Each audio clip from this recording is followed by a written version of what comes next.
ওং কেশবায় নমঃ। ওং নারায়ণায় নমঃ। ওং শ্রীমাধবায় নমঃ। ওং তদ্বিষ্ণু পরমং পদং সদা পশ্যন্তি সূরয় দিবিব চক্ষুরাততম। ওং অজ্ঞানতিমিরন্ধস্য জ্ঞানাঞ্জনশলাকয়া চক্ষুरुन्मीलितं येन তস্मै শ্রী গুরবে নমঃ। চৈতন্য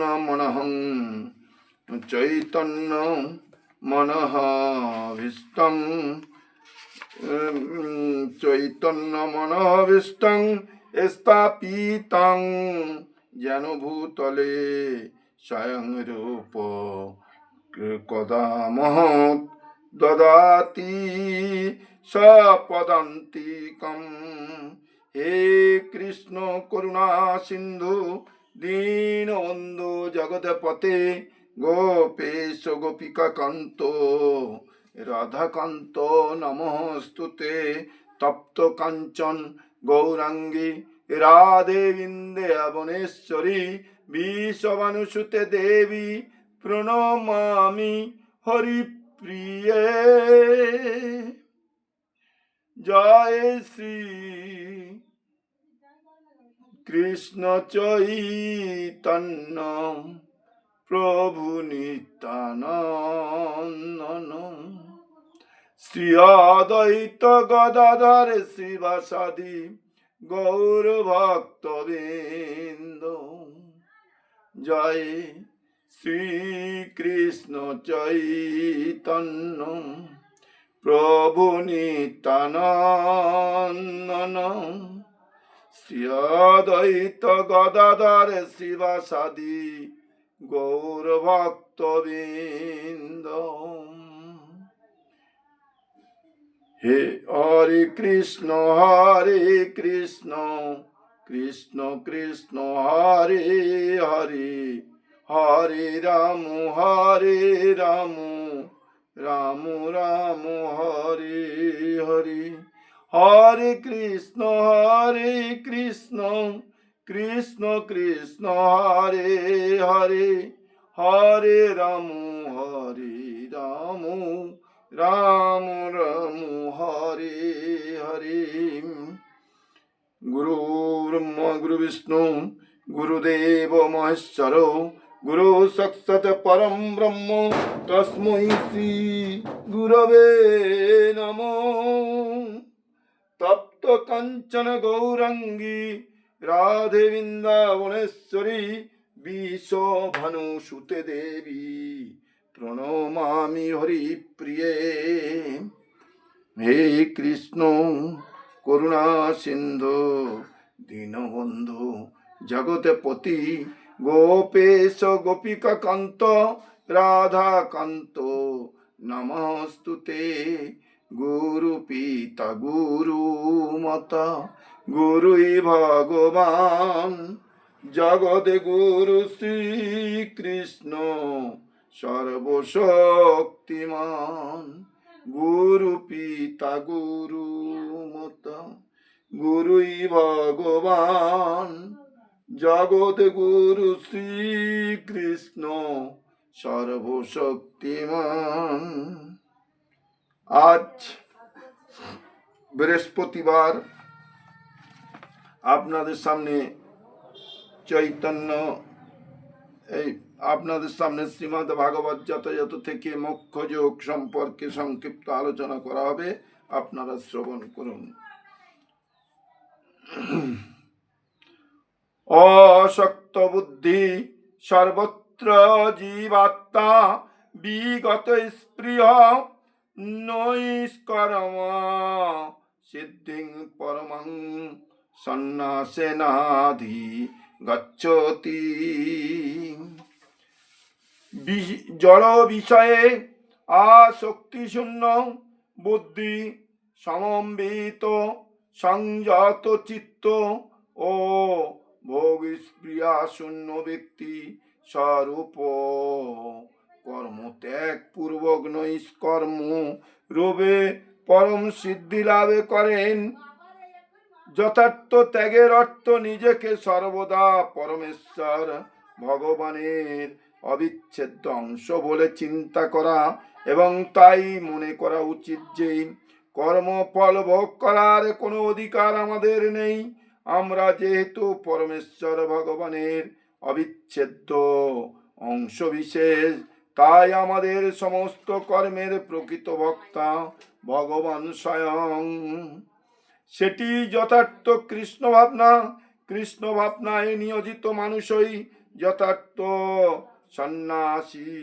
এই মনোভাবে অবলম্বন করার ফলে মানুষ যথার্থ শান্তি লাভ করতে পারেন, কারণ তিনি তখন যথার্থভাবে পরমেশ্বর ভগবানের জন্য কাজ করেন। এভাবে তিনি তা আর কোনো এরকম বিষয়ের প্রতি আসক্ত হন না। তিনি তখন ভগবত সেবালব্ধ দিব্য আনন্দ ব্যতীত আর অন্য কোনো সুখ ভোগের প্রতি অনুরক্ত হন না। বলা হয় যে সন্ন্যাসী তার পূর্বকৃত সমস্ত কর্মফলের বন্ধন থেকে মুক্ত, কিন্তু কৃষ্ণ ভাবনাময় ভগবদ ভক্ত তথাকথিত সন্ন্যাস গ্রহণ না করে স্বাভাবিকভাবে এই মুক্ত স্তরে অধিষ্ঠিত হন। চিত্তবৃত্তির এই অবস্থাকে বলা হয় যোগারূঢ় বা যোগের সিদ্ধ অবস্থা। এই সম্বন্ধে তৃতীয় অধ্যায়ে প্রতিপন্ন হয়েছে। যস্তাত্ম রতিরেব সাৎ, যিনি আত্মাতেই তুষ্ট তৃপ্ত, তার কর্মফল ভোগে আর কোনো ভয় থাকে না। সিদ্ধিং প্রাপ্ত যথা ব্রহ্ম তথা প্লনতি নিবদমি সমাসে নৈব কন্তেয় নিষ্ঠা জ্ঞানস্য যা পরাম। হে কন্তেয়, নৈষ্কর্ম সিদ্ধি লাভ করে জীব যেভাবে জ্ঞানের পরানিষ্ঠারূপ ব্রহ্মকে প্রাপ্ত হন, তা আমার কাছে সংক্ষেপে শ্রবণ করো। ভগবান অর্জুনের কাছে বর্ণনা করছেন কিভাবে মানুষ পরমেশ্বর ভগবানের জন্য সমস্ত কাজ করার মাধ্যমে কেবল তার বৃত্তিমূলক কর্মে যুক্ত থেকেও অনায়াসে পরম সিদ্ধির স্তর প্রাপ্ত হতে পারে। শুধুমাত্র পরমেশ্বর ভগবানের তৃপ্তি সাধনের জন্য কর্মফল ত্যাগ করার মাধ্যমে অনায়াসে ব্রহ্ম উপলব্ধির পরম স্তর লাভ করা যায়। সেটি আত্ম উপলব্ধির পন্থা। জ্ঞানের যথার্থ সিদ্ধি কেবল শুদ্ধ কৃষ্ণ ভাবনা লাভ করা, যা পরবর্তী শ্লোকগুলিতে বর্ণনা করা হয়েছে। বুদ্ধাস বিশুদ্ধ যুক্ত ধৃতাত্মানং নিয়ম চ শব্দাধীন বিষয়াংস্তাম রাগদ্দে সৌ বুদ্ধস্য চ বিধিক্ত সেবি লঘভাসি যত বাক্যায়ে মানসা ধ্যান যোগ পর নিত্যং বৈরাগ্যং সমুপাশ্রিতম অহংকারং বলং দর্পং কামং ক্রোধং পরিগ্রহম বিমুচ্য নির্মমম শান্ত ব্রহ্মভূতায় কল্পতে। বিশুদ্ধ বুদ্ধিযুক্ত হয়ে মনকে ধৃতির দ্বারা নিয়ন্ত্রণ করে শব্দ আদি ইন্দ্রিয়ের বিষয় সমূহ পরিত্যাগ করে রাগ ও দেশ বর্জন করে নির্জন স্থানে বাস করে অল্প আহার করে দেহ মন বাগ সংযত করে সর্বদা ধ্যান যোগে যুক্ত হয়ে বৈরাগ্য আশ্রয় পূর্বক অহংকার বল দর্প কাম ক্রোধ পরিগ্রহ থেকে সম্পূর্ণরূপে মুক্ত হয়ে মমত্ববোধ শূন্য শান্ত পুরুষ ব্রহ্ম অনুভবে করতে সমর্থ হন।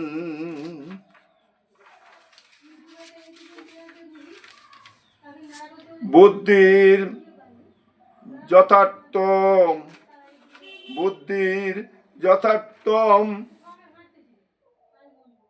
বুদ্ধির সাহায্যে নির্মল হলে মানুষ সত্যগুণে অধিষ্ঠিত হন। এভাবে মানুষ চিত্তবৃত্তিকে নিয়ন্ত্রণ করে সর্বদাই সমাধিস্থ থাকেন। তখন আর তিনি ইন্দ্রিয় তর্পণের বিষয়ের প্রতি আসক্ত হন না এবং রাগ ও দেশ থেকে মুক্ত হয়ে কর্ম সম্পাদনা করেন। এই ধরনের নিরাসক্ত মানুষ স্বভাবত নির্জন স্থানে থাকতে ভালোবাসেন। তিনি প্রয়োজনের অতিরিক্ত আহার করেন না এবং তিনি তার দেহ মনের সমস্ত কার্যকলাপে নিয়ন্ত্রণ করেন। তখন আর তার মিথ্যা অহংকার থাকে না, কারণ তিনি তখন তার দেহকে তার স্বরূপ বলে মনে করেন না।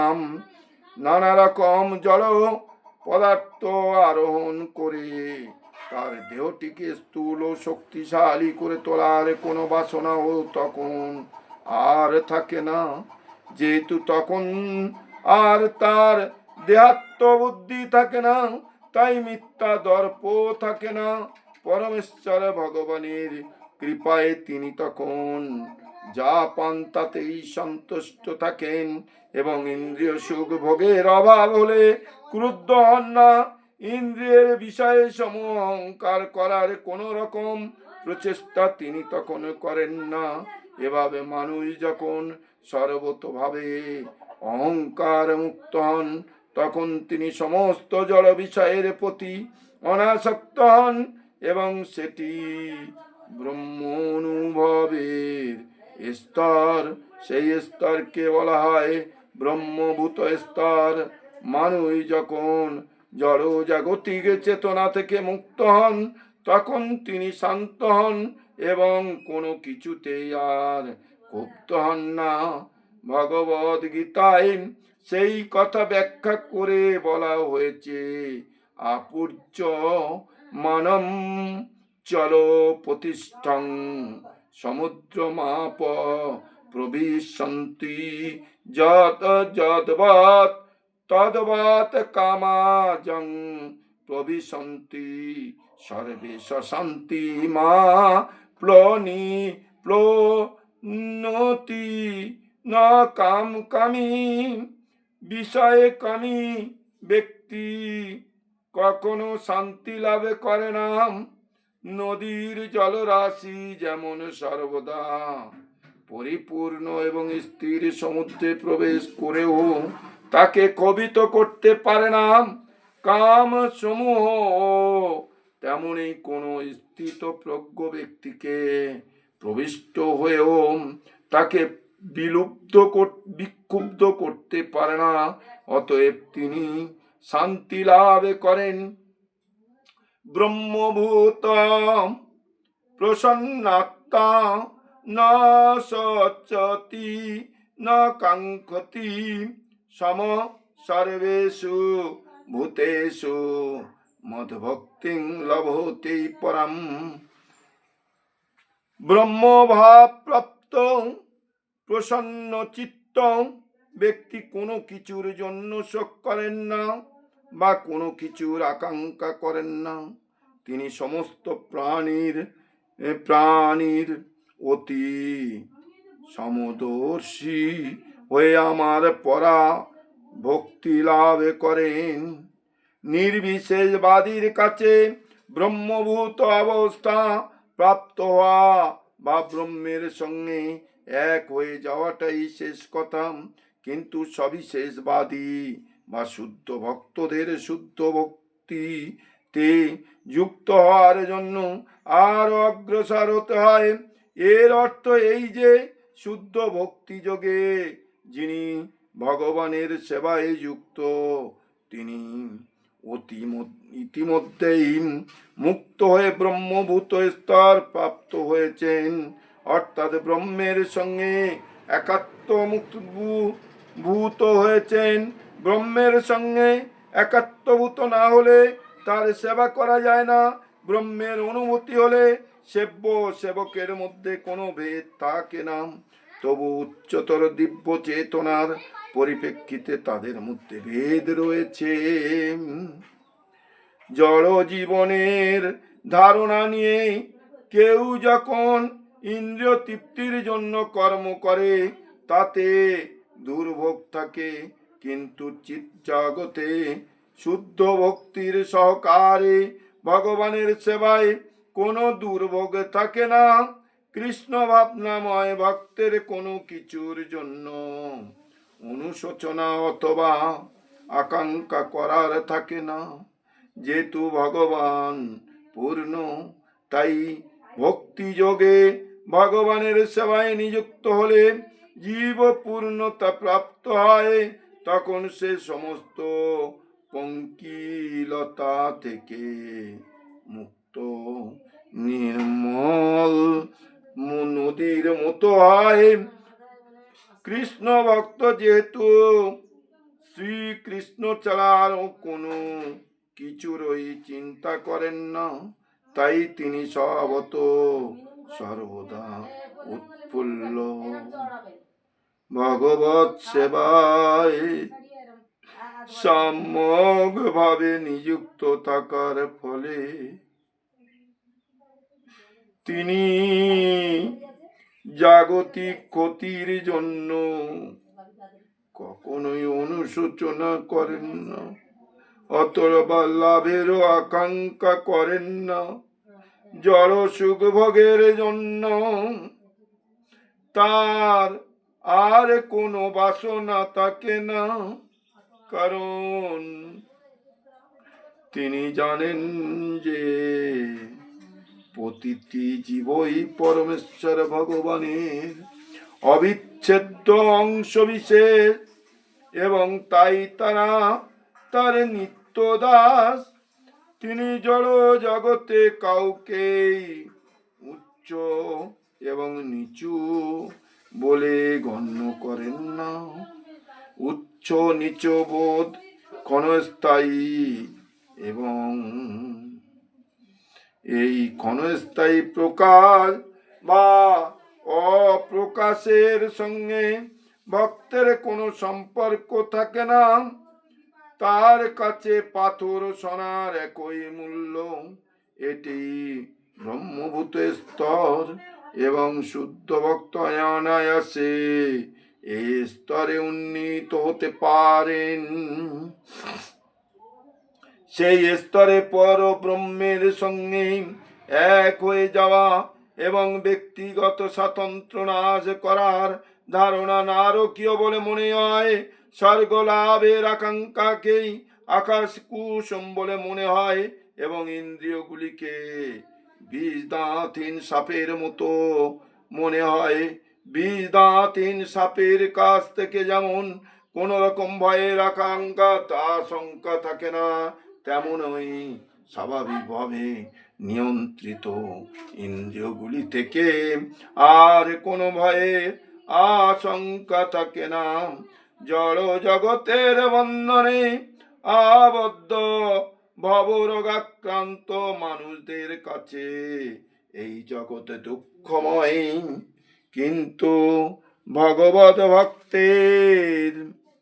ভক্তের কাছে সমগ্র জগৎটি বৈকুণ্ঠ বা চিৎ জগতের মতো। এই জড় ব্রহ্মাণ্ডের সর্বশ্রেষ্ঠ ব্যক্তিত্ব ভক্তের কাছে একটি পিপীলিকার থেকে গুরুত্বম পূর্ণ কেউ নয়, শ্রী চৈতন্য মহাপ্রভু, যিনি এই জগৎ যুগে শুদ্ধ ভক্তি প্রচার করেছেন।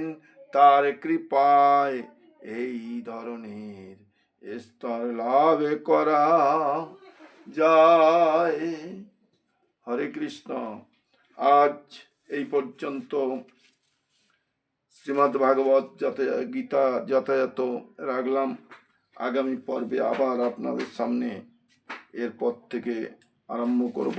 আপনারা কৃপা করুন, শ্রবণ করুন এবং আমাকে আপনাদের চরণ ধুলি দিয়ে কৃতার্থ করুন, যাতে এরকম ভিডিও আপনাদের সামনে প্রতিদিন রাখতে পারি।